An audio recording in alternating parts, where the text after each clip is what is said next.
Whether you're looking for answers to specific life questions or simply hoping to become the best version of you possible, welcome to the Mental Breakdown and Psychreg podcast, where we offer insight, information, and strategies based upon research and years of practice as psychologists.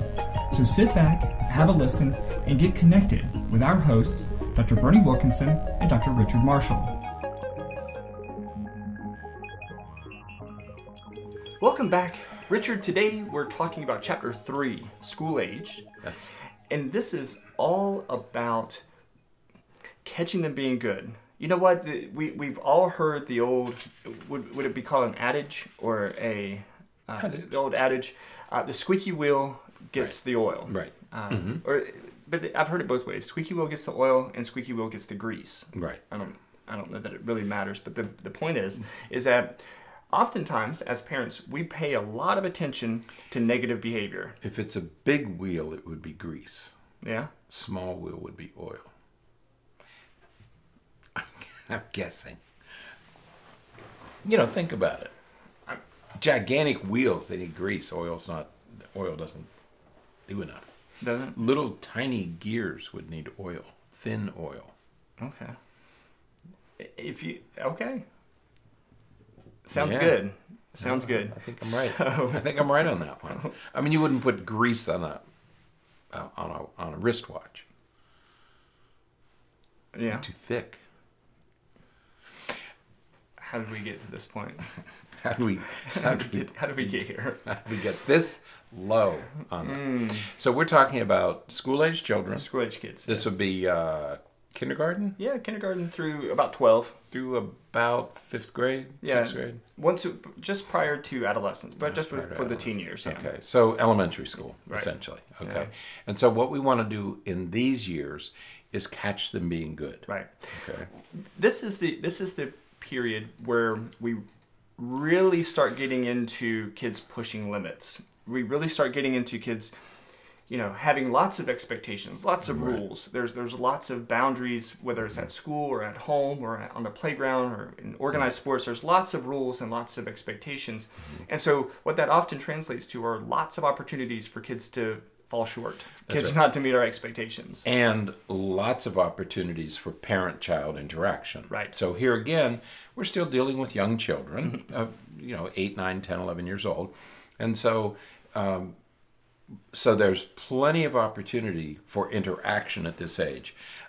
With youth sports, for example, this is the time when parents do, get involved. Right. Scouting or sports or whatever kids are doing. Parents get directly involved. They have to provide transportation. Right. Okay.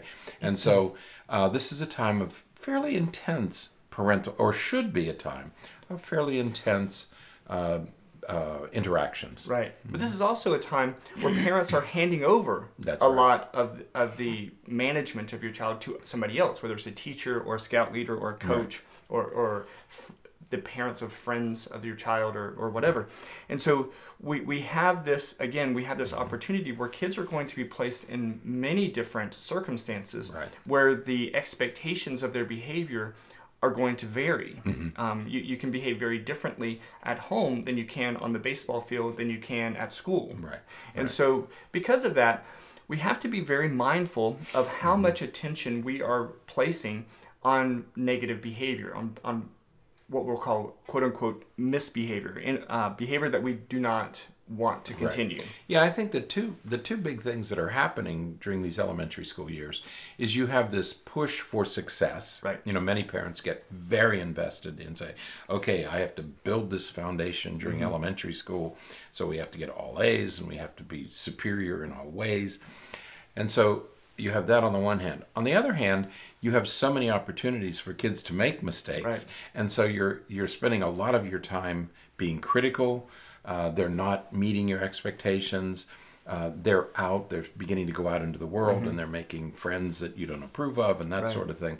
And so you have both of these things happening at this time. So it's a little bit trickier than previous developmental stages. Infancy was easy. Just take care of your baby. 2 to 5 was a little bit easier because most of what you did at home. Now you're into a much bigger arena, and there are more opportunities for trouble to arise.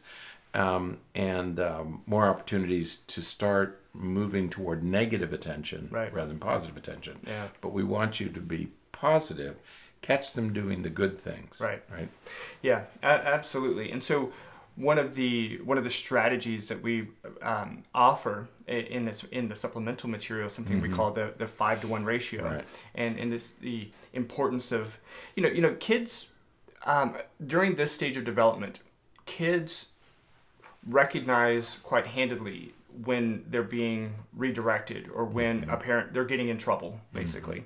And so what happens with a lot of kids that we see, and our own kids, is that we notice that kids tend to overemphasize times when they've been in trouble. So they really pay attention to the fact that, man, I've gotten in trouble a bunch of times today, and so today was a bad day, or I get in trouble all the time. We hear those kinds of things. Yeah. The reality is that they may have only been redirected a couple of times, but the sad fact is that those redirections, those times when they've been reprimanded, stick out in their mind, and really they pay a lot of attention to that. Right. And so I think the kids really believe that they get in trouble all the time. And so, and in some circumstances, parents admit that the kid is in trouble all the time. I have to keep telling him over and over and over again to do this or to do that or to not to do that.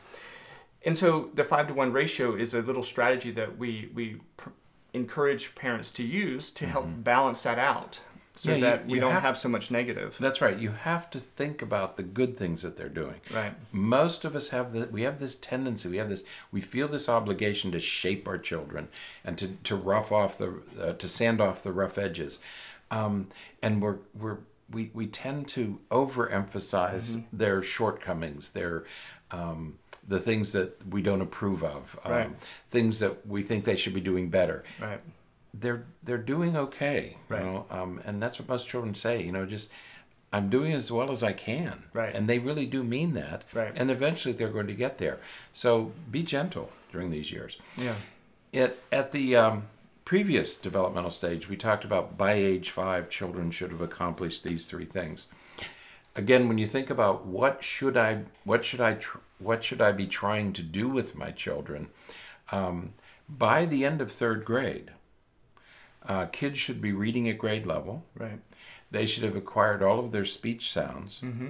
And most importantly, they should be able to regulate their emotions. Right. And if they're not regulating their emotions and their behavior by the end of 3rd grade, you could be in for a rough ride for the rest of this elementary school and into the teenage years. Right. So that's what you really should be working on, is the regulation of emotions by the end of the 8th year. By the time they're 8 or 9 years old, kids should be regulating their own emotions. They should be able to rein themselves in. Right. And if you remember, we've been talking about that since infancy. Since putting your kids have to.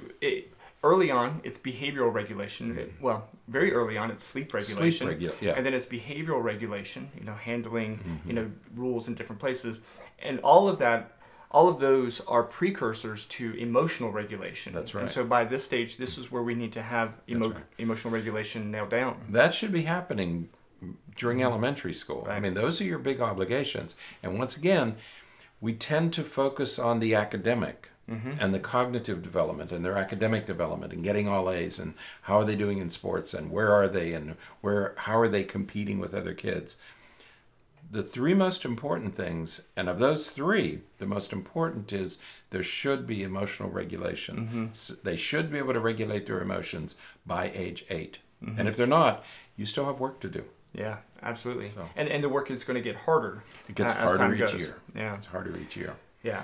So again, the goal here is catching them being good and helping them develop that sense of that sense of self-regulation, emotional self-regulation, so that they can respond appropriately to various circumstances in their life, handle disappointment, handle losing, handle winning, and managing things when things don't go the way that they want. Right. This book is about raising emotionally healthy children. And the other thing to remember during the elementary school years is that a child at this age is trying to make the decision about whether they're going to be industrious, whether they're going to be a good student, or if they're going to fall back and say, well, I'm just not good at anything. Okay? Be inferior. That's the decision that they're struggling with. Right. We call it industry versus inferiority.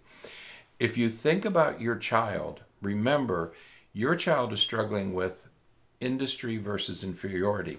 So whatever you do, whatever attention you're giving them, you are fostering one or the other. Right. And you're either encouraging them to be industrious and competent, or you're discouraging them, and they're going to develop feelings of inferiority because they're not good at things. So please keep that in mind. Right. And be don't be led astray in the way that we even talk about that. Kids don't choose these things.